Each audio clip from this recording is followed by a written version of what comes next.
Europe 1 Soir Week-end. Victor Pourchet.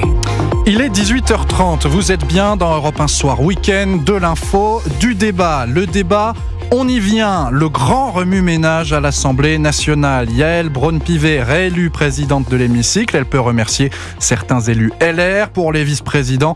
Fin de scrutin au milieu de la nuit dernière, aucun n'est issu du Rassemblement national, c'est la principale information. Le RN qui enrage dans la mesure où factuellement, il est le parti politique avec le plus de sièges de députés. Pour en parler avec nous en studio, j'accueille Magali Vicente. Bonsoir. Bonsoir. Communicante politique spécialisée dans le conseil d'élus et de collectivités. Ils doivent bien en avoir besoin en ce moment. J'accueille également Raphaël Steinville. Bonsoir. Bonsoir Victor. Directeur adjoint de la rédaction du Journal du Dimanche. Partons donc sur ce qu'il se passe à l'Assemblée nationale et cette déclaration, notamment sur laquelle je voulais vous entendre cet après-midi, de Marine Le Pen, la patronne des députés RN, qui désigne l'Assemblée nationale comme une zone de non-droit. Magali Vicente, la question va être simple mais compliquée. Est-ce que l'Assemblée nationale est une zone de non-droit aujourd'hui ? Écoutez, une zone de non-droit, quand même, c'est un peu fort. C'est une zone dans laquelle les forces de l'ordre ne peuvent plus rentrer et ne sont plus acceptées parce qu'il y a des violences. Donc on en est loin. Mais l'image est choc parce que, encore une fois, il y a le poids des mots. Donc l'association que font les gens quand ils écoutent et qu'ils entendent cette notion de zone de non-droit, c'est typiquement pour faire référence à la notion d'irrespectabilité qu'il y a eu au sein de l'Assemblée nationale, des mots, des gestes, des comportements, des insultes, et puis une notion d'irresponsabilité et une notion forte de non-respect des règles, non-respect des électeurs. Donc oui, c'est une phrase choc. Non, on est loin de la zone de non-droit, mais quand même, l'idée, c'est d'avoir un impact et de montrer qu'il n'y a plus beaucoup de règles au sein de cette Assemblée nationale. Raphaël Steinville. Oui, moi je serais d'une certaine manière assez d'accord avec Marine Le Pen dans la manière dont elle l'exprime. Il ne s'agit pas de dire que l'Assemblée nationale serait, depuis le premier jour de cette nouvelle mandature jusqu'à la fin, une zone de non-droit.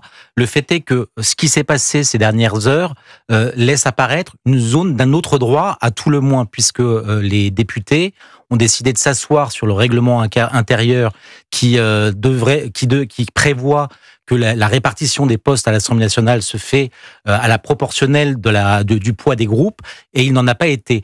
Donc là où je trouve que la phrase de Marine Le Pen a d'autant plus de poids et d'impact, c'est que on est passé déjà d'une assemblée dans la précédente mandature qui était tumultueuse, avec une partie de l'assemblée qui était finalement débraillée, assoiffée de vengeance, à une extension du domaine de la ZAD, puisque finalement tous les députés, sans exception, du domaine de la ZAD, à l'exception de ceux du RN, se sont prêtés au jeu des insoumis et ont, de manière délibérée, faussé les règles du jeu, s'asseyant sur ce règlement intérieur qui fait force de loi, normalement, pour finalement truquer les jeux de cette Assemblée.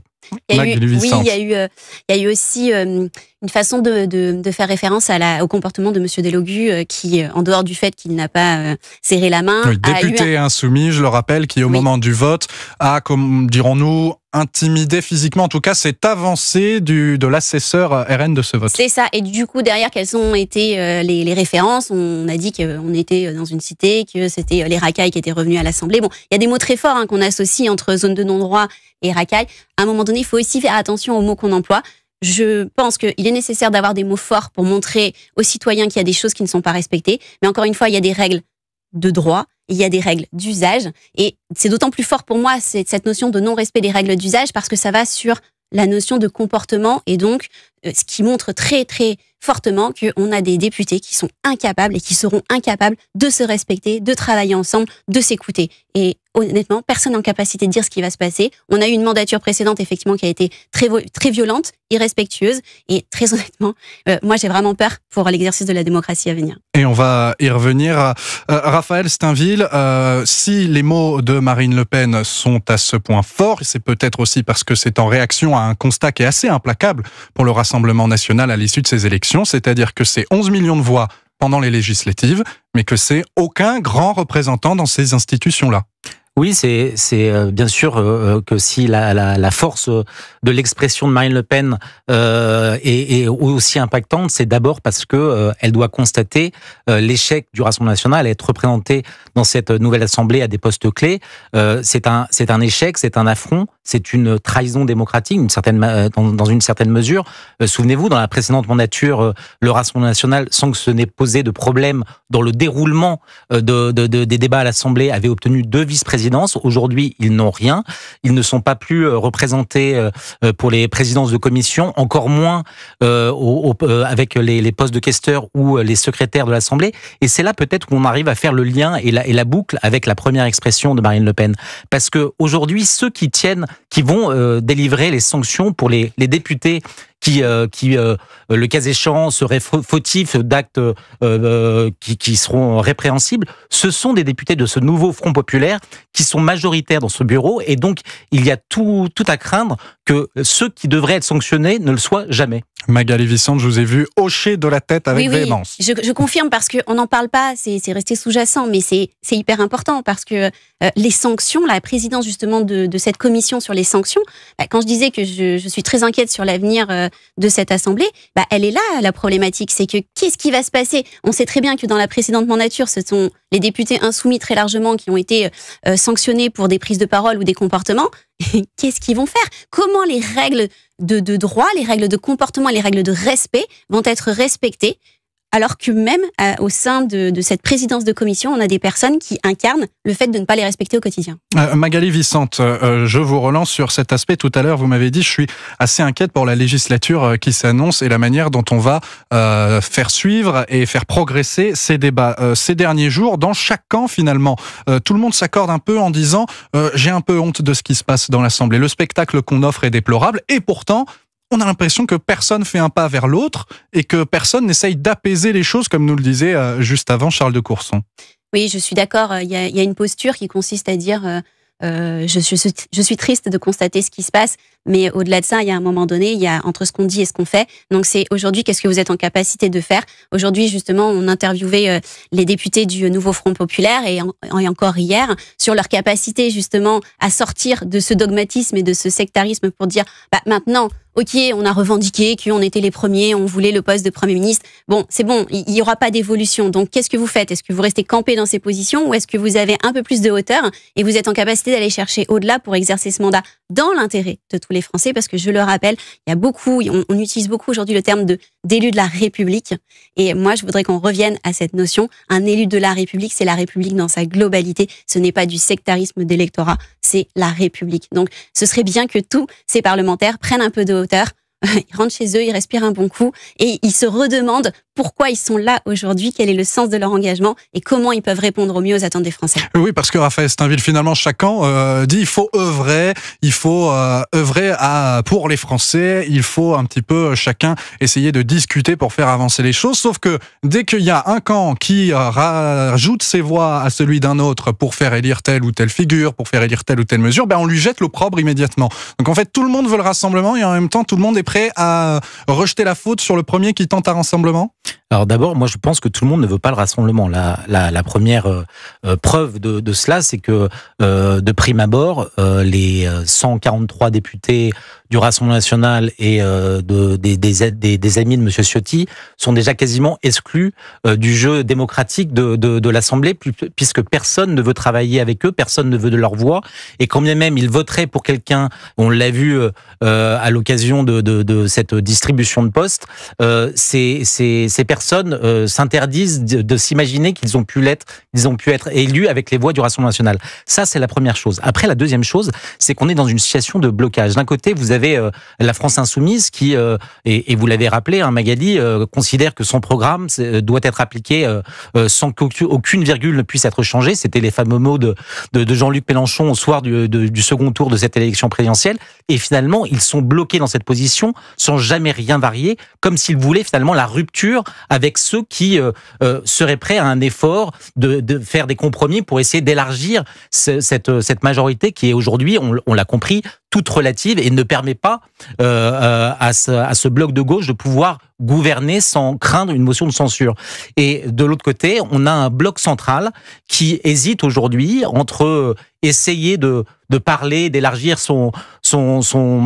sa majorité relative, enfin pas majorité relative, mais d'élargir son groupe du côté de la gauche ou du côté de la droite. Et dès lors qu'ils font un pas d'un côté ou de l'autre, c'est autant de députés qui menacent de quitter ce bloc central. Donc vraiment, on est dans une situation d'ingouvernabilité et d'impossibilité finalement d'accoucher d'une coalition qui est absolument sidérante. Magali Vicente, on parle de blocage, on peine à parler de déclic qui pourrait changer cette guerre de tranchées, le mot est très fort, mais en tout cas, ces camps qui semblent imperméables les uns aux autres. Là, réellement, est-ce qu'à votre avis, il y a un fait, une actualité, une prise de position aussi peut-être d'un représentant qui pourrait faire basculer la balance et faire dire à d'autres députés, bon d'accord, maintenant on essaye de s'entendre? Pas pour l'instant. Pas pour l'instant parce que le principal message qui est délivré textuellement au travers des différents arrangements, c'est que on n'est pas là pour gouverner pendant plus d'1 an. Et c'est le message qui est divulgué tous les jours, finalement inconsciemment dans la tête des Français, c'est que on est là, on a pris des postures. Ces postures, on sait qu'on les a prises parce que de toute façon, dans 1 an, on revote. Et il n'y a absolument pas ce qu'on pouvait attendre de la même manière que nos confrères de l'Europe, c'est-à-dire de se dire à un moment donné, les Français nous demandent d'être en capacité de gouverner différemment et d'exercer notre pouvoir politique différemment.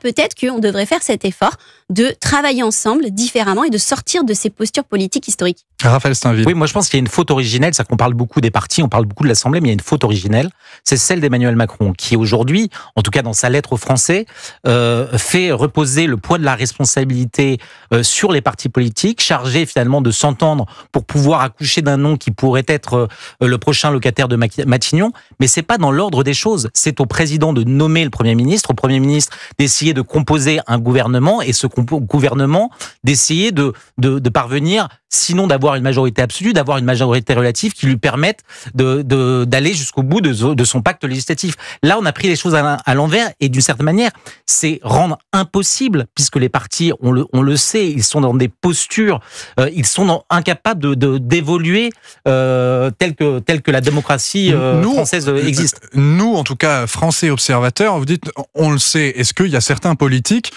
qui viennent pas de s'en rendre compte? Je pense à Marine Tondelier, qui cherche au sein du NFP et qui se démène dans des négociations pour essayer de proposer un nom de Premier ministre, qui semble pleine d'espoir au début des négociations et qui, sur la fin et dans ses dernières déclarations, dit « j'ai honte », elle l'a dit, « j'ai honte ». Est-ce qu'il y a certains politiques qui ne prennent pas conscience maintenant, là, qu'en fait, on ne sait plus faire du parlementarisme?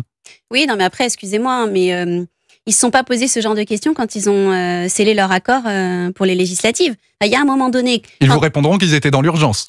Mais quand on est même dans l'urgence, à un moment donné, si on décide de s'allier, on donne du sens à cette alliance. Là, en fait, le message très clair, c'est qu'il n'y a pas de sens à l'alliance. On a fait une alliance pour faire barrage A, point barre. On ne va pas aller regarder au-delà. Et le message est très clair. Merci à vous deux. J'imagine qu'on aura l'occasion d'en reparler tant ce débat public s'annonce houleux, mouvementé, mais donc pleine de richesses et plein d'enseignements pour plus tard. Merci à vous deux. Raphaël Steinville, directeur adjoint de la rédaction du Journal du Dimanche, et Magali Vicente, communicante politique spécialisée dans le conseil d'élus et de collectivités. Dans un instant, chers auditeurs, vos chroniques de l'été.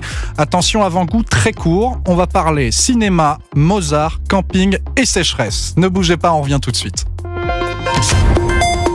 Europe 1 Soir Week-end.